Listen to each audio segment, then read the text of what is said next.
Bible की प्रार्थनाएं। और इस श्रृंखला में आज हम मानोह की प्रार्थना पर कुछ देर विचार करेंगे। मानोह एक ऐसा पात्र है जिसके विषय में बहुत कम बोला जाता है या अध्ययन किया जाता है या उसका उल्लेख किया जाता है। न्यायों की पुस्तक के 13वें अध्याय में प्रमुखता से इसका वर्णन है और उसके बाद के 1-2 अध्यायों में अपने पुत्र के साथ जब वो जाता है तो उसका उल्लेख मिलता है। शेष पूरी बाइबल में मानोह का कोई उल्लेख नहीं है, पर यह ऐसा पात्र है जो हमारे जीवन के लिए एक बहुत महत्वपूर्ण शिक्षा को छोड़ जाता है।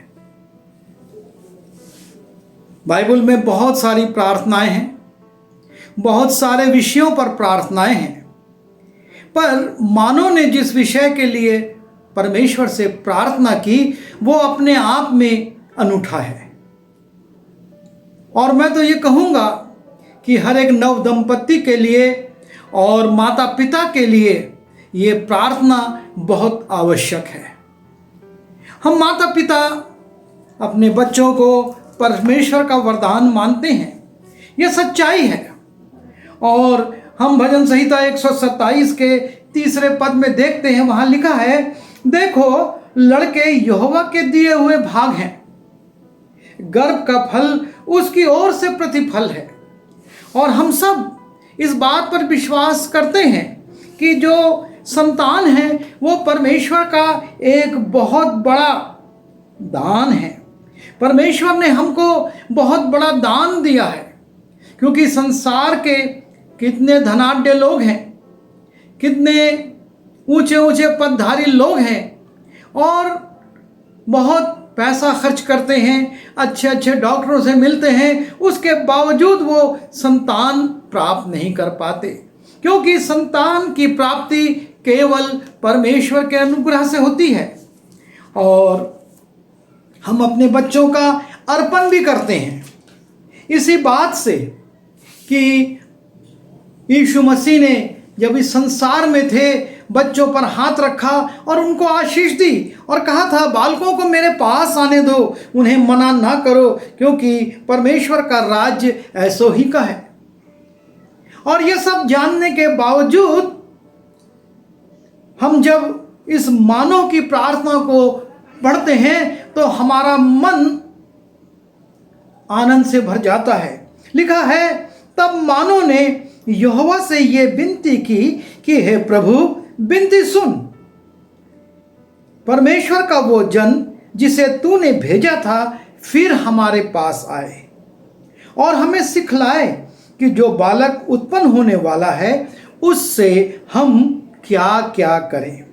मानोह की ये बात परमेश्वर ने सुन ली, इसलिए जब वो स्त्री मैदान में बैठी थी और उसका पति मानो उसके संग ना था, तब परमेश्वर का वही दूत उसके पास आया।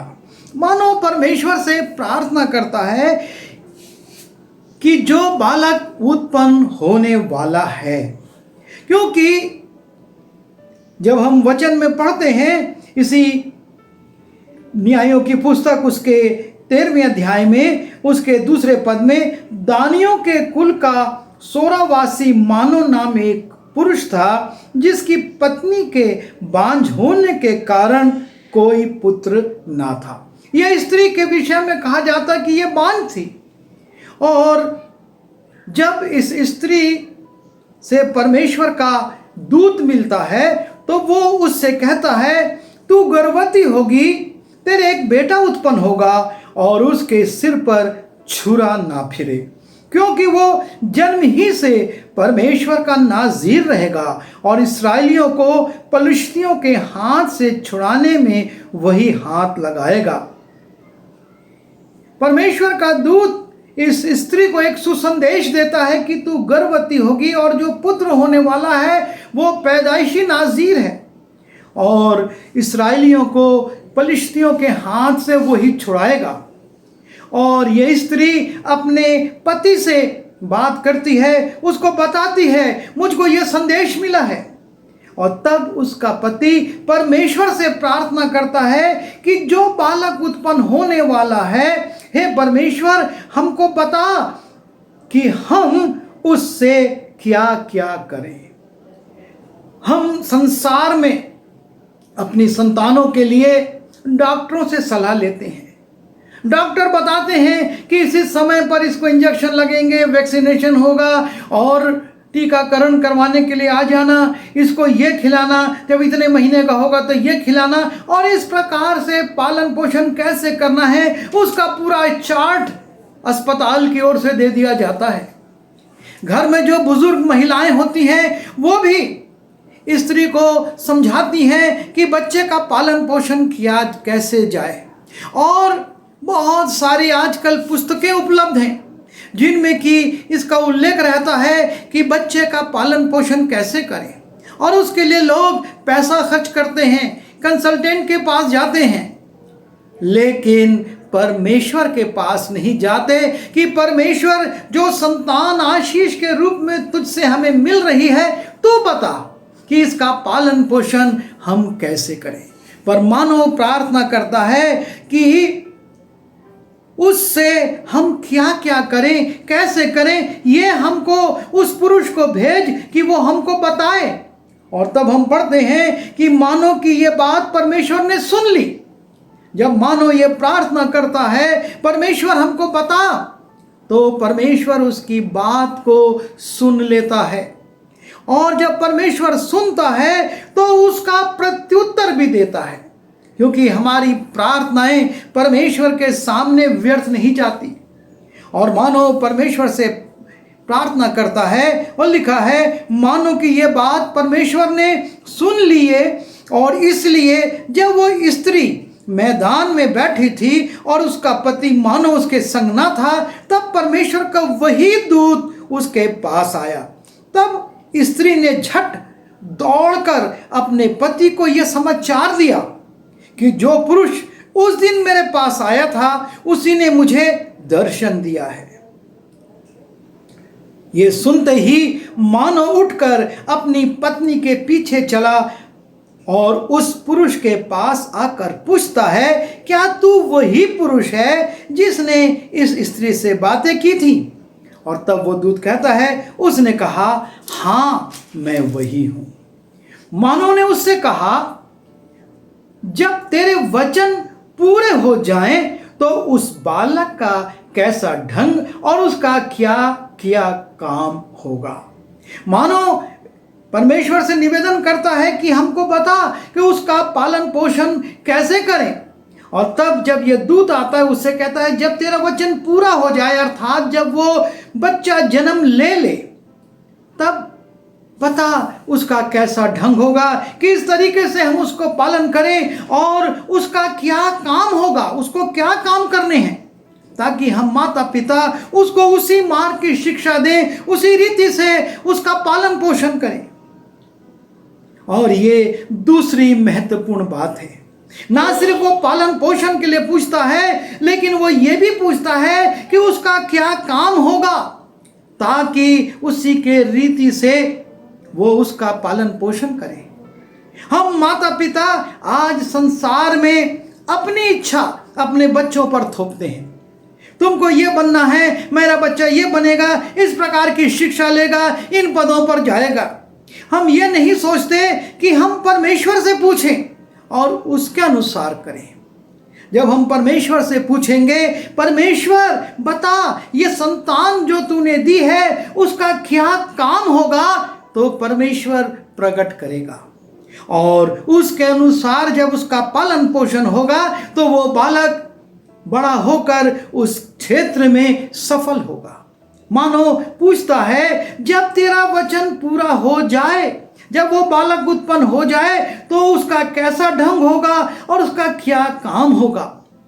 और यहोवा के दूत ने मानव से कहा, जितनी वस्तुओं की चर्चा मैंने इस स्त्री से की थी उन सब से ये परे रहे, क्योंकि पहले ही उस स्त्री को उस दूत ने बता दिया था कि तू गर्भवती होगी, तेरे एक बेटा होगा और उसके सिर पर छुरा ना फिरे।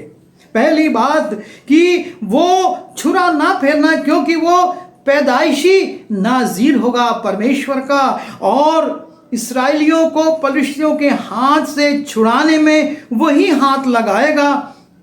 और आगे हम पढ़ते हैं, परंतु तू जो तेरे बेटा होगा, इसलिए जब हम 7वें पद में जाते हैं तब लिखा है, परंतु उसने मुझसे कहा, सुन तू गर्भवती होगी और तेरे एक बेटा होगा, इसलिए अब ना तो दाख मधु और ना किसी भांति की मदिरा पीना, ना कोई अशुद्ध वस्तु खाना, क्योंकि वो लड़का जन्म से मरण के दिन तक परमेश्वर का नाज़ीर रहेगा।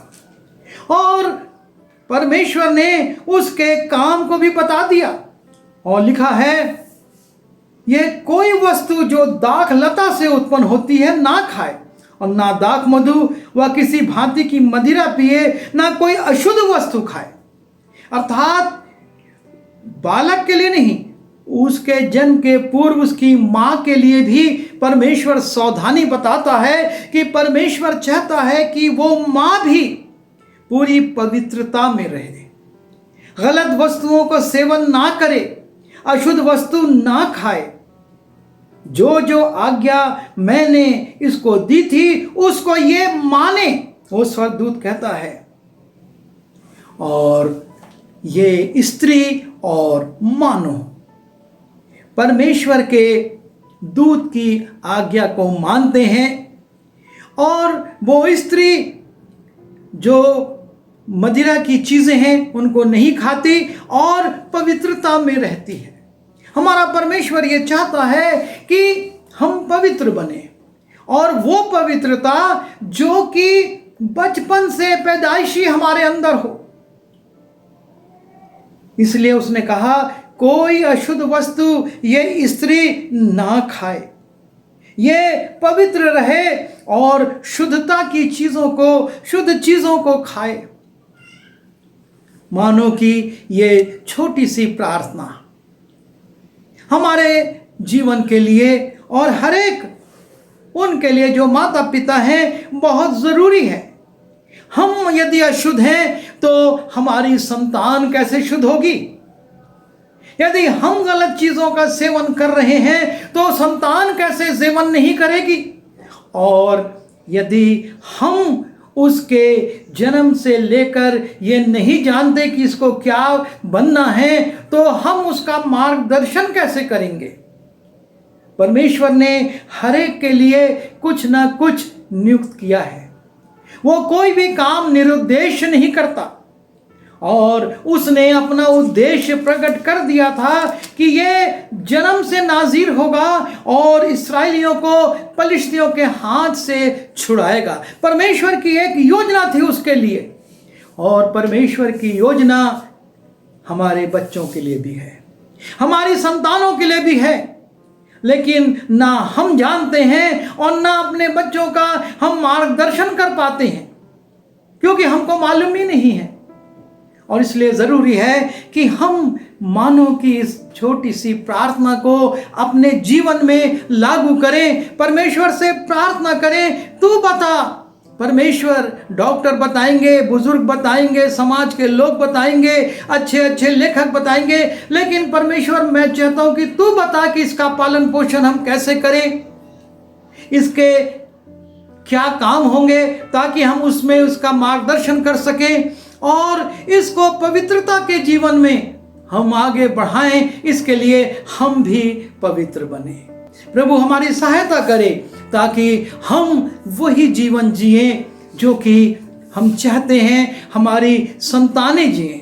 जब तक हम वो जीवन नहीं जिएंगे खुद, तो वो संतानें जो हमको देखेंगी कैसे नमूना देखेंगी।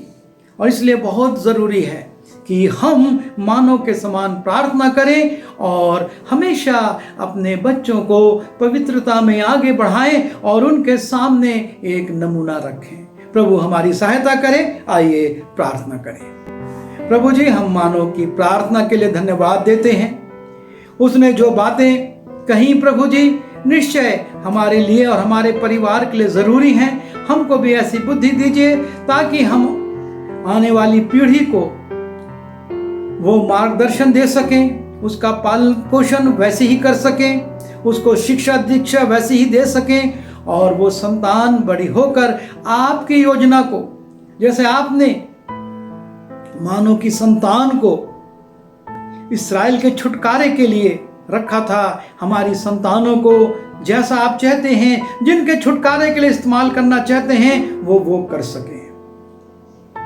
सारी बातों के लिए धन्यवाद देते हैं, बिनती यीशु के नाम से मांग लेते हैं, आमीन।